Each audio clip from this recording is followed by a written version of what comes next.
foi 6-2, e na Câmara Superior também não foi unânime, né? Foi por maioria. Então, esse é um caso também que foi julgado no Conselho. O que eu quis trazer para vocês? Demonstrar que, às vezes, a mesma operação, ela pode ter julgamento diferenciado.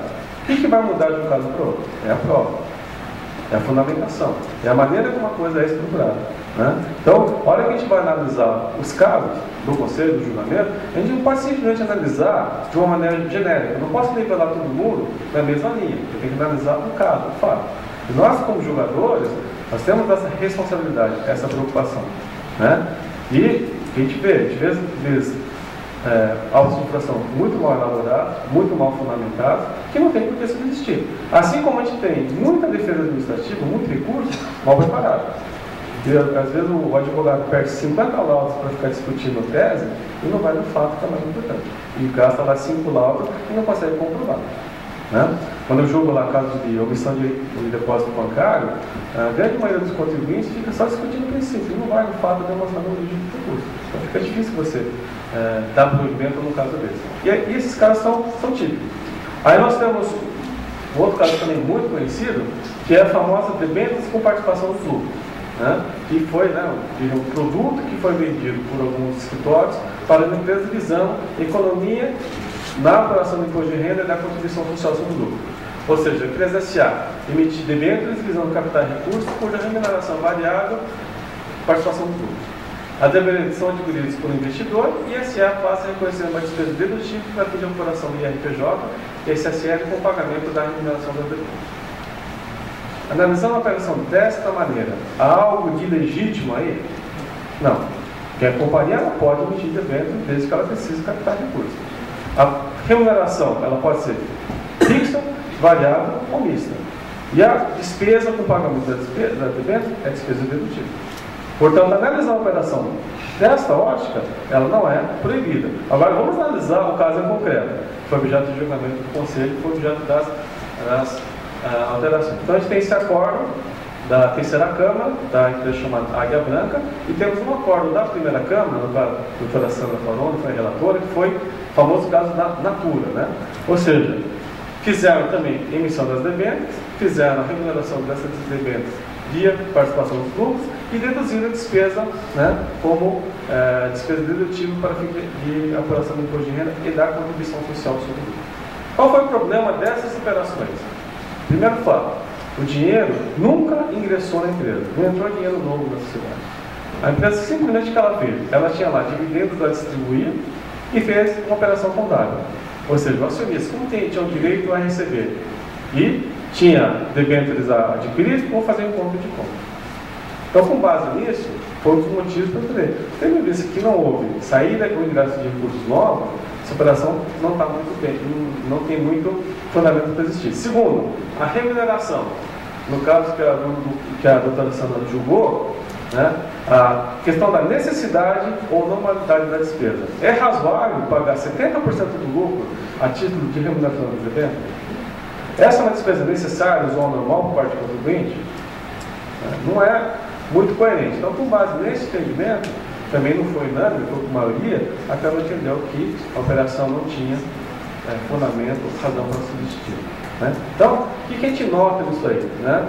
Ou seja, eu tenho que vestir a roupa no contribuinte, só que às vezes a roupa não fica muito bem. Ou seja, o fundamento não é muito adequado. Então, por isso que o julgador acaba julgando, não dando provimento ao contribuinte. Por isso que as provas da materialidade não são suficientes para poder sustentar a operação. Temos um outro caso também, chamada incorporação às avessas, ou seja, tem um grupo de empresas, na qual uma empresa possui prejuízo fiscal e outra lucro real. Então, o que o empresário vai fazer do ponto de vista lógico? Você como empresário, tem duas empresas, um com lucro, outro com prejuízo, eu vou acabar com a delas. E qual seria o lógico? Acabar com a empresa com prejuízo. Mas, por força de uma limitação da legislação tributária, eu faço o caminho inverso. A empresa lucrativa é incorporada com a empresa deficitária. Até aí, há algum problema? Eu estou sendo chamado a atenção, vou concluir 5 minutos.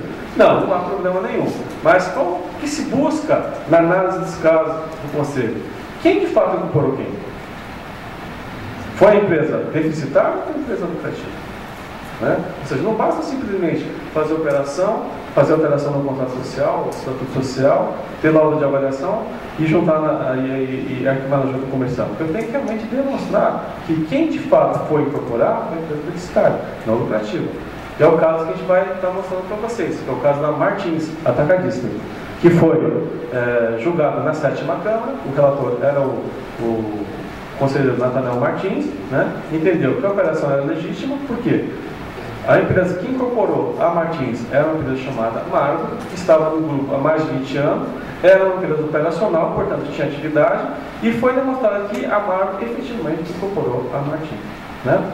Houve recurso por parte da Procuradoria, foi para a Câmara Superior. No caso, o relator foi o ex-presidente de uma das câmaras, Dorival Padovan, que manteve, entendendo que a operação realmente foi comprovada que quem incorporou a empresa lucrativa foi a empresa deficitária, portanto ela foi mantida. Então, o fundamento: legalidade da operação, dotado de propósito negocial, foi uma relação estrutural e houve uma submissão aos efeitos do negócio jurídico. Aí nós temos um outro caso também julgado na Câmara Superior, na qual o contribuinte não conseguiu fazer essa demonstração. Ou seja, analisando os fatos, analisando as provas, foi chegado à conclusão que quem na verdade foi incorporado não foi a empresa lucrativa, mas sim, não foi a empresa lucrativa, mas sim a empresa deficitária. Por quê? A incorporadora de direito foi a incorporadora de fato, a manutenção do objeto de razão social sócio local da atividade da incorporadora, extinção daquelas da incorporada. Ou seja, eu pego uma empresa que não tem atividade nenhuma e incorporo uma empresa operacional. E passa a ter razão social idêntica à outra, passa a ter o mesmo sócio, passa a ter os mesmos funcionários. Então, de fato, de direito, quem foi incorporado? Não foi a empresa lucrativa, mas sim foi a empresa deficitária. Nesse caso, também foi julgado na Câmara Superior. Aí nós temos um outro caso, que o sócio da empresa A, que é uma empresa tributária pelo lucro real, constitui uma empresa B, prestadora de serviços capitante pelo lucro presumido. A empresa A passa a ter uma despesa para fim de dedução do lucro real e a empresa B tributa a receita pelo lucro presumido. Ou seja, existe alguma vedação entre eu ter uma empresa do lucro real e uma empresa do lucro presumido? Não. Existe alguma vedação de fazer a operação dessa maneira? Em tese, não. Mas qual o problema, né, deste caso que foi julgado no Conselho, também na primeira Câmara, que o relator foi o Dr. Lima Júnior, né? Ou seja, a empresa ela foi criada na mesma sede, mesmo sócio e tinha o mesmo objeto social.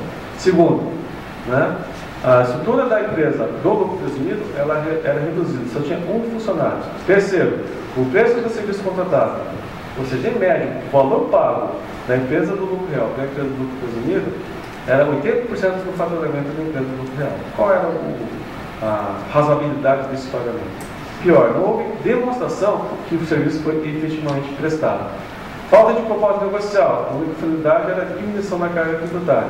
E a artificialismo da operação não basta realmente verdadeiro, levando as operações de conhecimento físico.